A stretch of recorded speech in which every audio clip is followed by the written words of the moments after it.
Good morning. Ready for chapter 3 of Who Could That Be at This Hour?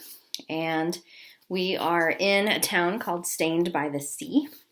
And Lemony Snicket and his chaperone are going to meet the lady who is hiring them to solve a mystery. So here's chapter 3. After the 6th ring of the doorbell, I could hear faint footsteps approaching the door, but my thoughts had drifted someplace else. Instead of standing at the door of a mansion in this strange, faraway place, I imagined myself back in the city, standing at the top of a hole with my tape measure and my trusted associate. I pictured myself in possession of all the belongings I had put in my suitcase. I pretended that I had no need of a strange, shiny mask. And most of all, I had a vision of myself in which I was not so very hungry. I had planned to eat something on the train, but instead had journeyed a great distance in Theodora's roadster, with not even the tiniest of snacks. And while in my mind I was quite full from an excellent meal, in Stained by the Sea my stomach was growling somewhat awful. It was for this reason that I took little notice of the butler who opened the door for us, or the hallway he led us down before opening a set of double doors and asking us to wait in the library. I should have paid attention. An apprentice should pay close attention to the details of a new location, particularly if the furniture seems wrong for the room, or if the library seems to have only a handful of books in it. But I didn't even look back as the butler shut the doors behind us, and instead cast my eyes across the large, dim room to a small, bright table where tea had been laid out on a tray, along with a dozen cookies on a plate. I walked over to get a closer look. They were almond cookies, although they could have been made of spinach and shoes for all I cared. I ate 11 of them, right in a row. It is rude to take the last cookie. Theodora had sat down on a small sofa and was looking at me with disgust. "Not proper, Snicket," she said, shaking her head. "Not proper at all." "I saved you one," I said. "Sit right here next to me and stop talking," Theodora said, tapping the sofa with a glove. "The butler told us to wait, and wait we shall." Wait we did. We waited long enough that I looked for something to read. The few books on the shelves looked like the sort of books someone would either leave behind rather than ever look at again. I read 5 chapters of a book about a boy named Johnny. He lived in America when America was still England. One day he burned his hand and was no longer able to work as a silversmith, which sounded like a miserable line of work anyway. So he took an interest in local politics. I felt sorry for the guy, but I had other things on my mind and put the book back on the shelf just as the double doors opened and an old woman walked into the room with a limp and a black cane to go with it. "Thank you for waiting," she said in a voice even creakier than I thought it would be. "I am Mrs. Murphy Sallis." "S. Theodora Markson," said S. Theodora Markson, standing up quickly and yanking me up beside her. I had been told that my client was a man. "I am not a man," said the woman with a frown. "I can see that," Theodora said. "It's very nice to meet you," I said quickly. Theodora glared at me, but Mrs. Murphy Sallis gave me a brief smile and offered me her hand, which was as smooth and soft as old lettuce. "Charming boy," she said, and then frowned again at Theodora. "What does the S stand for?" "Standing next to me is my apprentice," Theodora said, and handed the old woman an envelope. Mrs. Sallis tore it open and lowered herself into the largest chair to read it, without offering to ring for more cookies. Even in the dim room, I could see the insignia on the letter, which matched that of my letter of introduction. I'd never cared for it. The old woman looked about as interested in the letter as I was in Johnny's silversmithing. "This will do," she said, and put the letter down on the tray with a quick look at the crumb-covered plate. Then, with a great sigh, as if preparing herself for an important performance, Mrs. Sallis looked at Theodora and began to speak. "I'm in desperate need of your assistance," she began. "A priceless item has been stolen from my home, and I need to get it back." "First," Theodora said, "we'll need to know what the item is." "I know that," the woman snapped. "I was just about to tell you. It's a small statue about the size of a bottle of milk. It's made of an extremely rare species of wood that is very shiny and black in color. The statue has been in my family for generations and has been valued at upward of a great deal of money. A great deal of money, Theodora repeated thoughtfully. When was it stolen? That I do not know, Mrs. Sallis said. I have not been in this room for quite some time, and normally the statue is kept here in the library, on the mantel over there. We looked at the mantel. Sure enough, there was nothing on it. 2 days ago, I came in here looking for something and saw that it was missing. I've been upset ever since. Theodora said, and walked quickly to the windows of the library, which were shrouded by heavy curtains. She yanked them aside and then fiddled with both of the windows, first one and then the other. These are latched. They're always latched, Mrs. Sallis replied. Theodora crossed slowly to the mantel and then leaned her head down to look at it very closely. There was still nothing on it. She took 2 large, slow steps backward and then stared up at the ceiling. What is above this room? A small parlor, I believe, the old woman said. The burglar could have broken into this room from the parlor, Theodora said. He or she would have had to saw a hole in the ceiling, of course, but then gravity would have done the rest, dropping the burglar right in front of the mantel. Everyone in the room looked at the ceiling, which was as red and blank as the surface of an apple. Glue, Theodora said. Glue and plaster could cover it up. The old woman put her hand to her head. I know who stole it, she said. Theodora coughed a little. Well, that doesn't necessarily mean they didn't come in through the ceiling. Who stole it? I asked. The old woman rose and limped to one of the windows. She pointed out at the lighthouse we had passed on the way. The Malahan family, she said. They've been enemies of my family for many lifetimes. They always swore they'd steal the statue, and at last they have. Why didn't you call the police? I asked. Mrs. Murphy Sallis looked surprised and stammered for a few seconds before Theodora butted in. Because she called us, she said. Rest assured, Mrs. Sallis, we will find this statue and bring the thieves to justice. I just want the statue back with its rightful owner, the old woman said hastily. I want nobody to know you are working for me, and I want nothing done to the Malahans. They're nice people.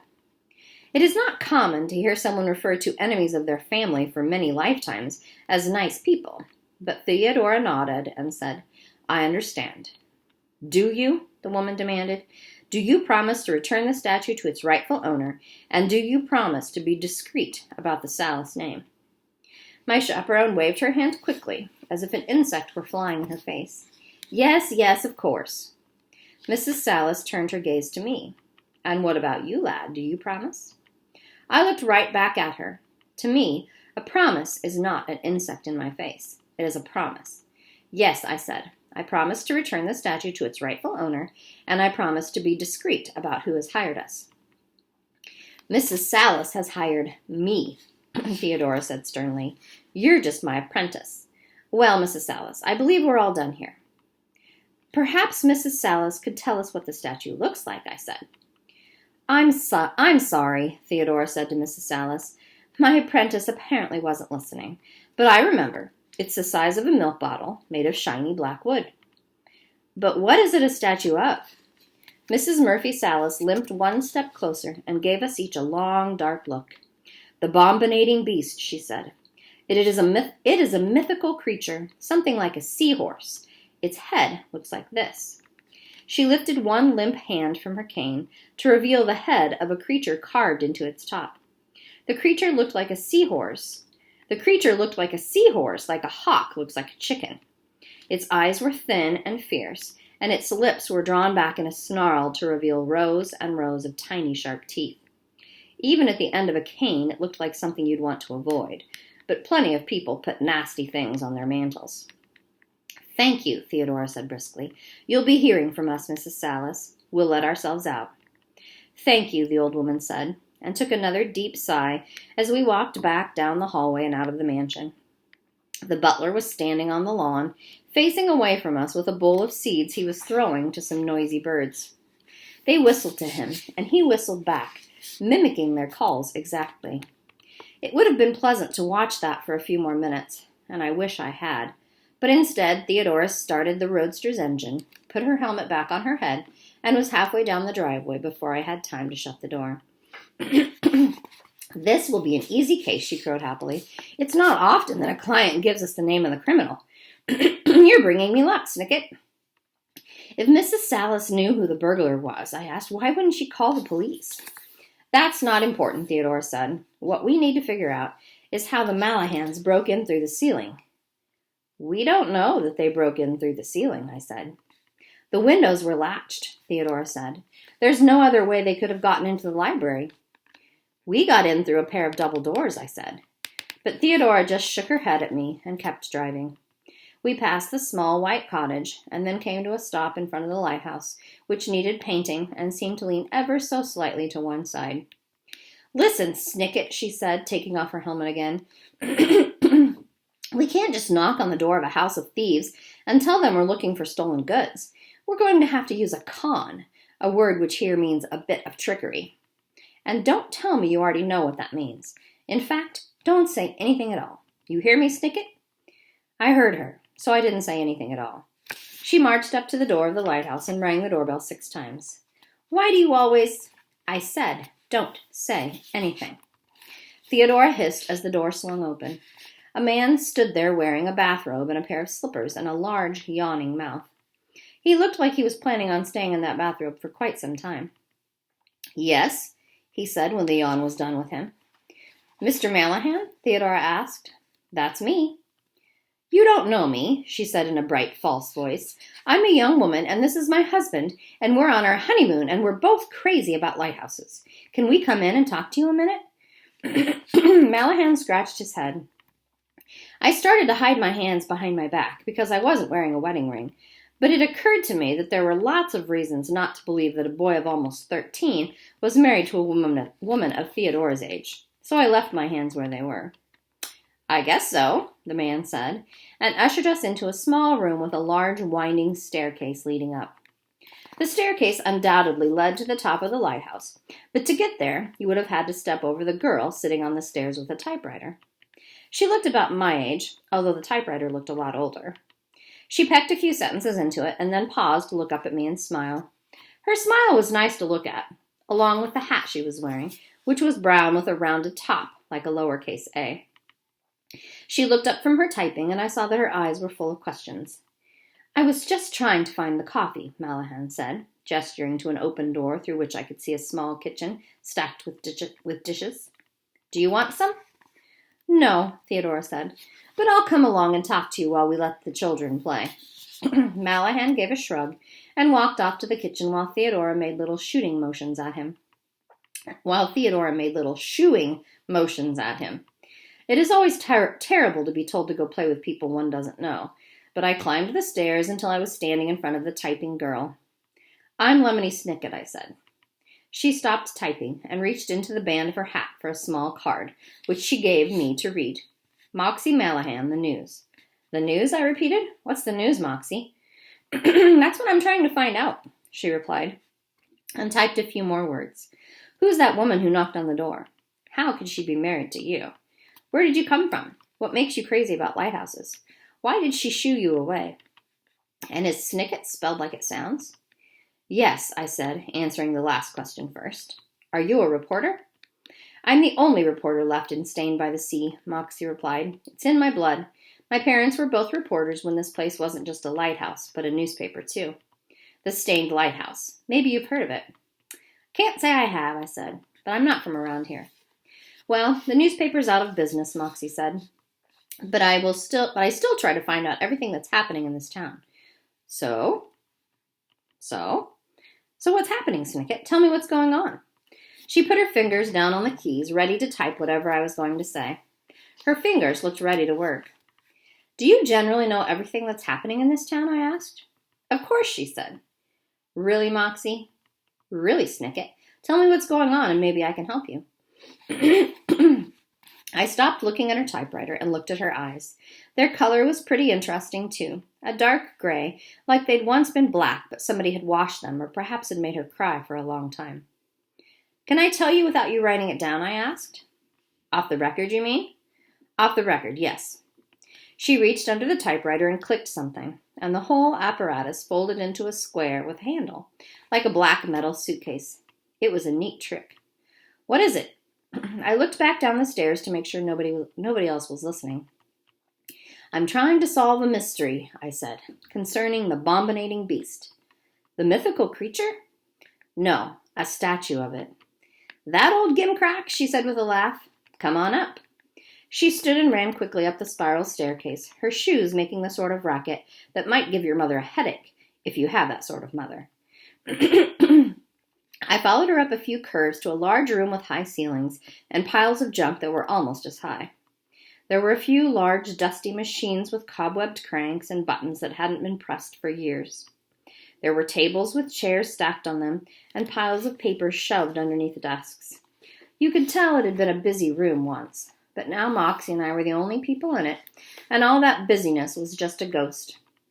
This is the newsroom, she said. The stained lighthouse was here on the waterfront, typing up stories day and night, and this was the center of the whole operation.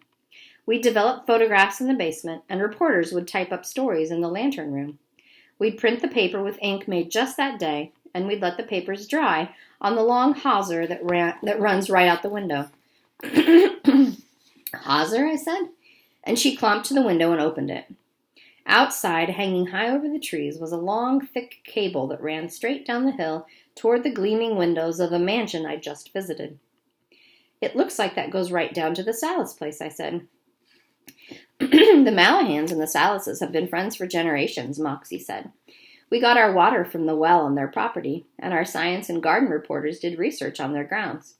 Our copy editor rented their guest cottage, and we would turn on the lighthouse lantern for midnight badminton parties. Of course, all that's gone now. Why? Not enough ink, Moxie said. The industry is down to its last few schools of octopi. This whole town is fading, Snicket.